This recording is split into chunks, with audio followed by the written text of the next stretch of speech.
4টি সংসদীয় আসন বহাল রাখার দাবিতে বাগেরহাটে চলছে সকাল সন্ধ্যা অবরোধ। এর প্রভাব পড়েছে আশপাশের জেলাগুলোতে। বাগেরহাটে অবরোধের কারণে রোববার সকাল থেকে পিরোজপুর থেকে খুলনা রুটে বাস চলাচল বন্ধ রয়েছে। এর ফলে ভোগান্তিতে পড়েছেন যাত্রীরা। সব ধরনের যান চলাচল বন্ধ থাকায় জরুরি প্রয়োজনেও বাগেরহাট হয়ে খুলনা বা অন্য জেলায় যেতে পারছেন না তারা। হ্যাঁ, বাসার থেকে আসছি তো জানি না তো এখানে হরতাল চলতেছে বাগেরহাটে। এখন তো আমি অনেক দূর থেকে আসছি, এখন দেখতেছি যে বাগেরহাটে হরতাল। এখন আমার তো সমস্যা, আমি তো যাবো, রেডি হয়ে আসছি। আমি এখন ফেরত যাবো বাসায়। 4 আসন থেকে 3 আসন করছে, তারা এর জন্য মনে করেন আজকে হরতাল পালন করতে আছে।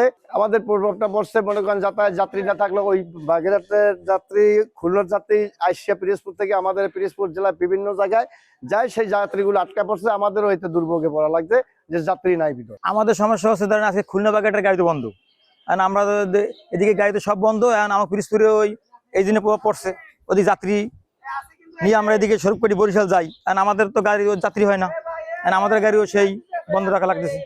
পিরোজপুরে কোনো কর্মসূচি না থাকায় অবরোধের কথা জানেন না অধিকাংশ সাধারণ মানুষ।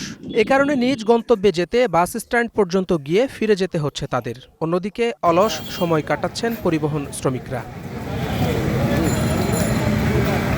এদিকে দাবি আদায়ে অবরোধ সফল করতে সকাল থেকে বাগেরহাটের বেশ কয়েকটি পয়েন্টে সড়ক অবরোধ করেছেন আন্দোলনকারীরা। রোববার সকাল 8টা থেকে শুরু হয়েছে এই কর্মসূচি। খুলনা বাগেরহাট মহাসড়কের কেন্দ্রীয় বাস স্ট্যান্ড, জেলা প্রশাসকের কার্যালয়, খুলনা মাওয়া মহাসড়কের নওয়াপাড়া, কাটাখালী, মোল্লাহাট সেতু, বাগেরহাট পিরোজপুর মহাসড়কের সাইনবোর্ড বাজার সহ জেলার অন্তত 10টি স্থানে সড়কের ওপর গাড়ি ও বেঞ্চ রেখে অবরোধ করেছেন সর্বদলীয় সম্মিলিত কমিটির নেতাকর্মীরা।